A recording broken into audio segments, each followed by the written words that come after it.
Yeah, it was nice to watch. I guess when someone can come in and bowl, that pace on a wicket that was actually, carrying through, it kind of changed the game for us there. It's also handy to break up, some spin overs. I thought Zach bowled, extremely well again. I guess those kind of wickets through the middle were massive for us, defending a low score. You're defending something like 109. The game looked out of New Zealand's hand at that point. What sort of discussion was going on during the innings break to cheer up the boys? Yeah, we would have obviously liked a few more runs. I think we probably went a little bit hard, trying to get 160 where maybe 140 might have been a good score. I was just trying to, half time there, just wanted us to fight, see what happens, take a few wickets early and then try to squeeze them. And, we talked about it's not a, easy pitch to start on. So whenever we could get a new batter in, try to really squeeze them and, able to do that with, taking poles. Okay, obviously he walked off after bowling just 2 overs. How is he sort of for the ODIs? Is he going to be around or is it too early to say? Yeah, I'm not sure. He obviously, felt a little bit uncomfortable in his calf and not sure whether it was precautionary or anything, serious. So we'll have to wait and see how he pulls up and hopefully he's all right, but we'll wait and see. Mitch, the late order really batted well in both games, kind of giving that 120 because I think both games you were 50 for 5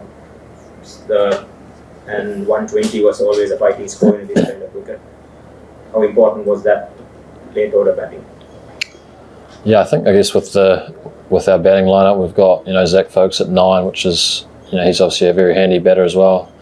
I guess you don't want to have to rely on 8 and 9 getting runs all the time, but I guess with the tricky nature of those wickets where it's spinners can get wickets quite comfortably. I think Hasaranga made it very challenging for us even on one leg.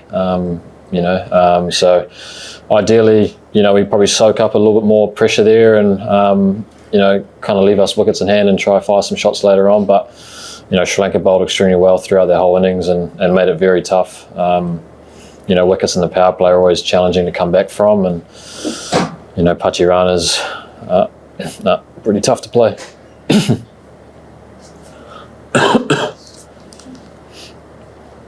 Much when Phillips is slowly making himself a reputation of being a bit of a clutch guy to throw the ball to. What were the conversations with him leading into that final over? Yeah, just trying to calm him down. Really, he's Glenn Phillips. He's going a million miles an hour all the time. So,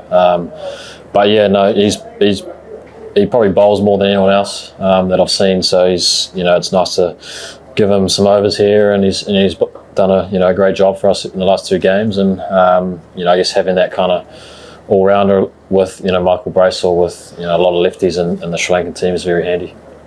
As a captain, how pleasing was it to be able to go into a final over like that under serious pressure with so many young guys in the squad? As a captain, how pleasing is that? Yeah, it's obviously a nice one to win. I think the messaging at half time was trying to stay in it for as long as we can and take it down to the last over, and we were able to do that. And I think everyone that we talk about bowling in partnerships, and I thought we did that extremely well today. Whoever got the ball in the hand was with a real purpose and a real plan, and that's what we talk about, just trying to be clear. And if you miss execution, that's fine. That's being human, but the plans were nice and clear. And just note on Mitch Hay behind the stumps, just a second international match, 5 catches, 1 stumping, under a bit of pressure there at the end. How pleasing was his performance?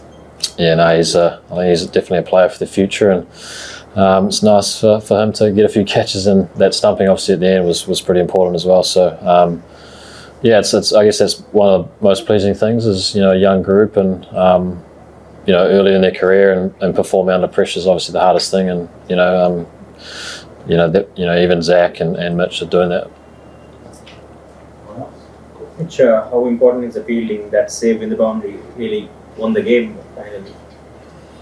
Yeah, we obviously pride ourselves quite a lot on our fielding, and especially when you're defending a small total like that, every run matters. That's what we're trying to say at half time there, and it's nice to have I guess a young group, with a lot of energy and fizzing around, and it can be the difference in those kind of low scoring games. And I said to Beast when he saved that free hit that could be a game changer, and ended up being we won by a few runs. So I guess those little contributions, but it also shows that everyone's engaged and want the ball to come to them, and that's all you want from a captain.